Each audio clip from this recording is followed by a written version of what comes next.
Aries, tignan natin kung ano yung mensahe para sa'yo. Keep in mind na ito ay general reading lamang kaya hindi po lahat makaka-relate. Kaya pakilawakan ng isipan. At kung di pa kayo nakasubscribe dito sa ating channel, please subscribe and hit the bell button para lagi po kayong updated every time na meron tayong uploads. Kung nais man namang magpa-private reading, magpa-ritual, at mag-avail ng ating products, nandiyan yung ating EEA necklace at nandiyan yung ating tiaras bracelet. So, pasensya na kayo. Ayan, hindi ko pa nalilinis ng mabuti yung table. So, kaninang umaga kasi ay nag-ritual ako. So, ayan, may nagpa-ritual kasi. I'm open to receive any messages, please. Spirit guide for Aries, Sun, Moon, Rising, and Venus. Again, wag lang kayo sa sun sign ninyo magfo-focus. Tingnan nyo rin yung inyong other signs. So, we have suitable. Meron tayo ditong entangled. At meron tayo ditong love arrives. So, tingnan natin kung saan-saan ba tong aspect ng life mo. Anong sitwasyon ba ito? So, not necessarily sa ano yan sa love life. Tingnan natin.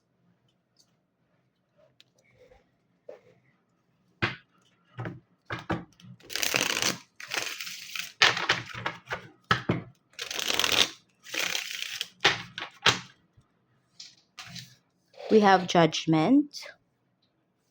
Meron tayong Ace of Pentacles. Pinapakita dito, Aries, no? Mayroong pagpapala na ibibigay sa'yo.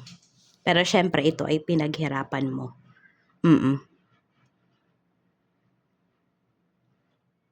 Ayan. Merong ditong pagkakakitaan ka or basta may ibibigay sa'yo si universe, no? Na talagang a-appreciate mo. Actually, hindi lang ikaw yung makaka-appreciate, even your family. So, pinapakita rin dito is may offer sa'yo rito at malaki po yung involved na money. Nasa sa'yo na lang to kung oo ka ba or hindi.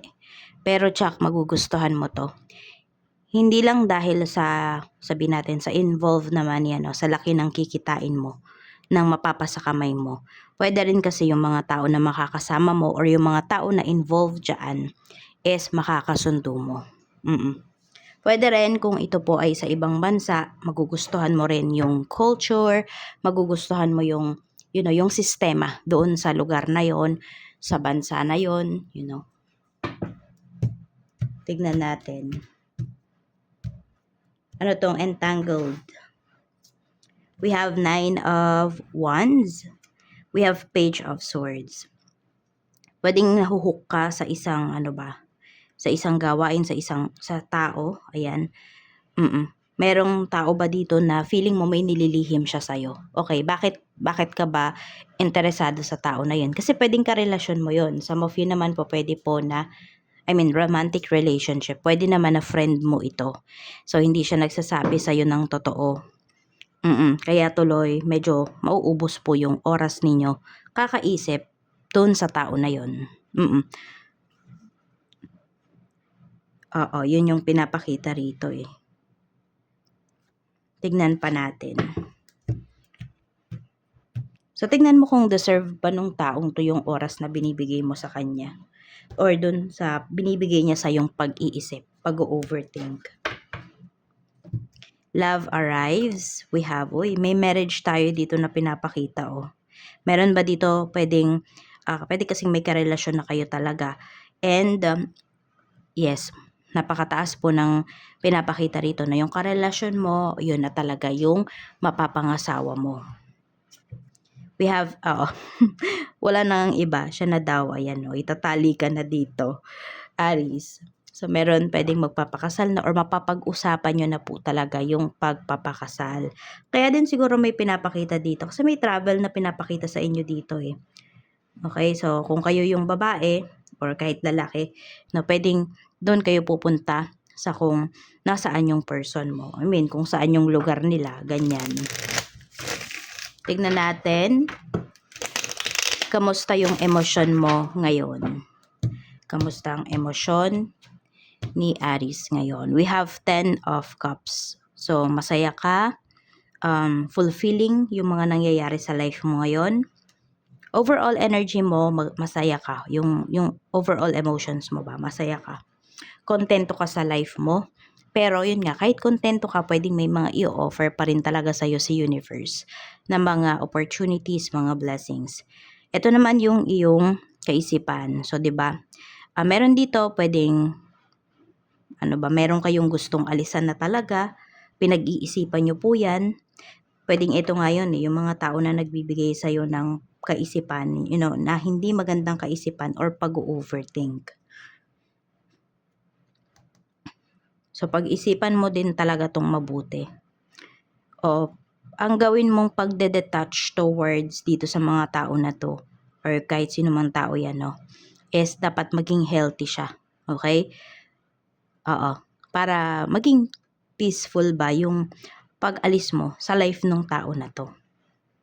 Tsaka ikaw din, magkakaroon ka din ng peace of mind. Oo. Yung wala kayong samaan ba ng loob, ganyan. Kahit na alam mo na nakakasama talaga yung mga ginawa ng tao na to, kasi nga hindi siya umaamin sa'yo. Mailap yung kanyang energy. Tingnan natin, pagdating naman sa spiritual health mo, we have the world.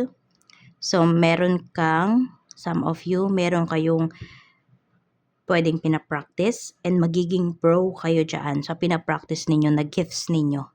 Kung meron po kayong pinag-aaralan, magiging happy kayo. Magiging satisfied talaga kayo, even your soul.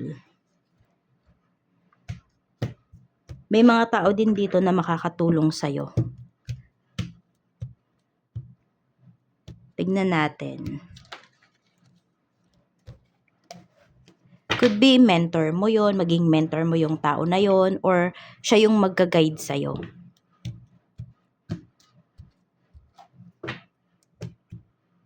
Blessings na pwede mong ma-receive. 10 of Swords, mga papeles po ito. May kaso din na pinapakita dito, legal papers. Legal cases, ganyan. Legal papers, legal cases.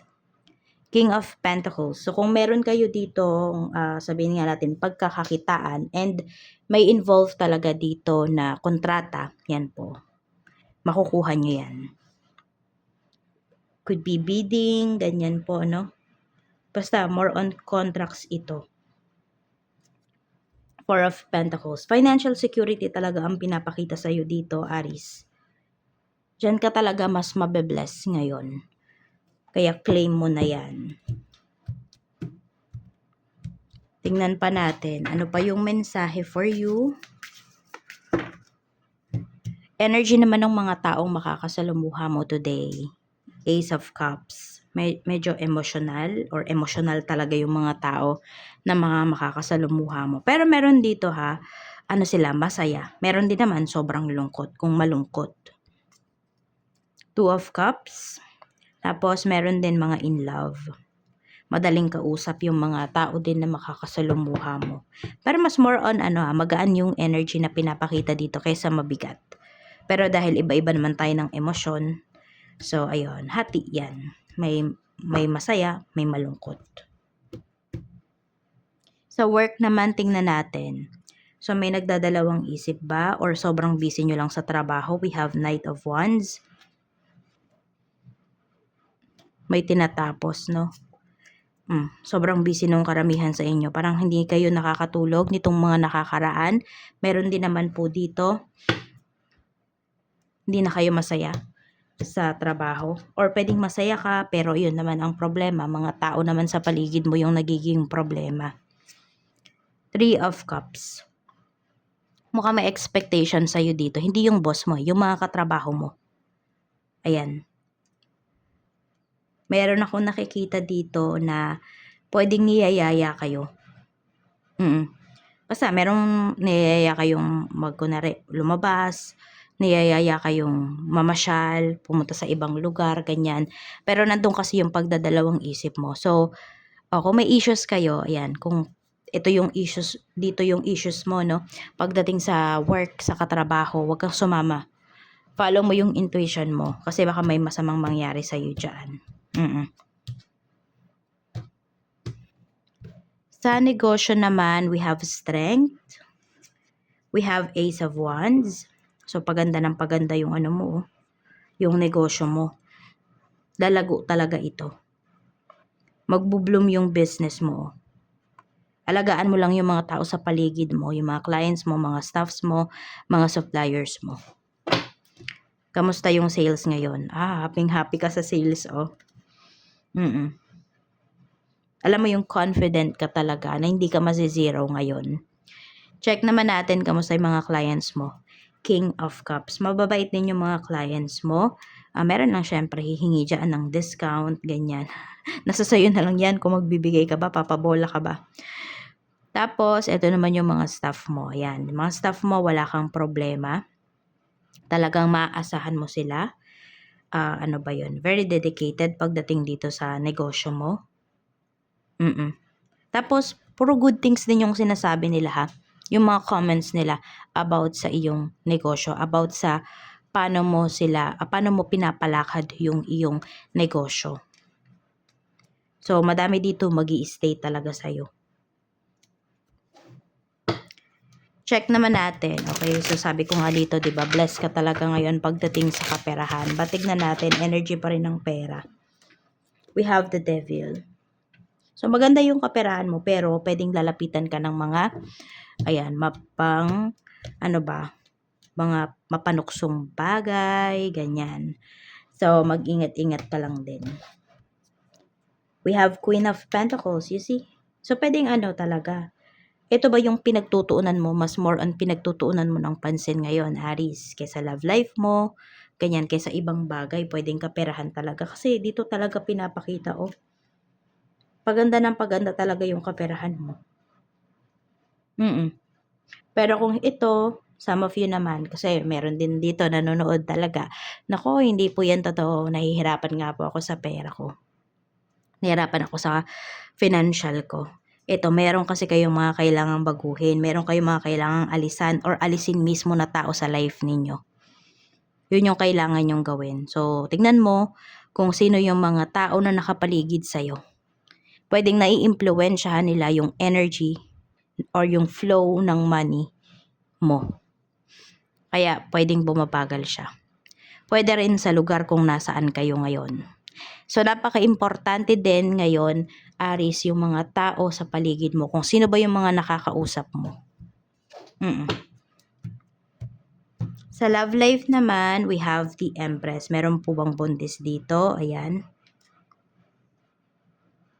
Or nakikita ka talaga ng person mo na as husband or wife material na ng person mo. We have Four of Cups. Meron dito na naiinip. Pwede kasi na meron na kayong anak, pero hindi pa kayo nagpapakasal. Pero 'di ba sabi nga sa iyo dito, siya na talaga yung mapapangasawa mo. So, intay-intay na lang kayo.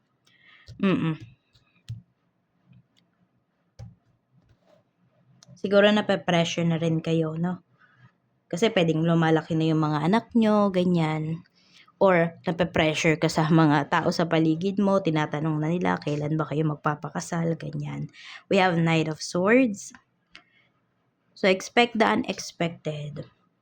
Yung naman, yung nararamdaman sa'yo ng person mo, ng karelasyon mo, nandun pa rin siya. Hindi naman po siya nawawala. Ayan, kailangan lang din talaga. Syempre, kahit nandun pa rin yung intensity nung nararamdaman, okay, so dapat pa rin na in-nurture siya.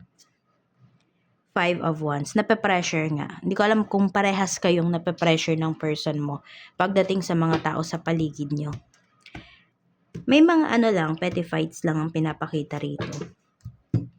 Tingnan natin. So, pwedeng mas kilala nyo na kasi yung isa't isa. Kaya, hindi na ganun kalalim yung mga pinag-aawayan po ninyo. Kaya nga sabi ko mga petty fights yung nakikita ko rito. Check natin future move ni person mo. We have the Tower. Gugulatin ka na lang niya. Okay? Ayan. Nagpe-prepare lang yung person mo. So, wait ka lang. Okay? Yan. Focus mo muna yung iyong sarili or yung nangyayari dito sa relationship ninyo. sa mas magandang bagay. Yung mas mapatatag nyo pa yung inyong relationship. Tingnan natin ano pa yung mensahe. Meron talaga dito gustong palang sumira sa relationship nyo, no? Pero pinaglalaban nyo kasi. Pinapakita po dito ha, parehas kayong lumalaban ng person mo. Ayan o, lumalaban yung person mo. Pero pwedeng magkaiba kayo ng paraan kung paano labanan yung mga gustong masira yung inyong relasyon. Sabi dito, share your gifts. So sabi ko rin dito, 'di ba, may gifts kayo na magiging pro talaga kayo doon. Okay, pero pwedeng hindi lang yan spiritual gifts. Sabi dito, your creativity positively impacts the world. It's ripe with beauty and innovation. Everyone benefits from your art, especially you. Get to know your talented inner muse. Nurture your vision. Your unique gifts are meant to be shared. Yan, kung ano man yung talents ninyo. Meron yan. Huwag niyo sabihin na, ay, wala akong talent. Share nyo daw yan. Di naman kailangan i-share nyo sa buong mundo. Share nyo sa mga tao na nasa paligid po ninyo. Or yun lang, kung hindi mo pa kayang i-share, in-nurture mo siya ng in-nurture. 'Di ba? Mas i-improve mo yung sarili mo, mas i-improve mo yung skills mo. So, ayan lang po yung mensahe para sa'yo, Aries. Maraming salamat. Ingat ka, more blessings to come, and see you again on my next video.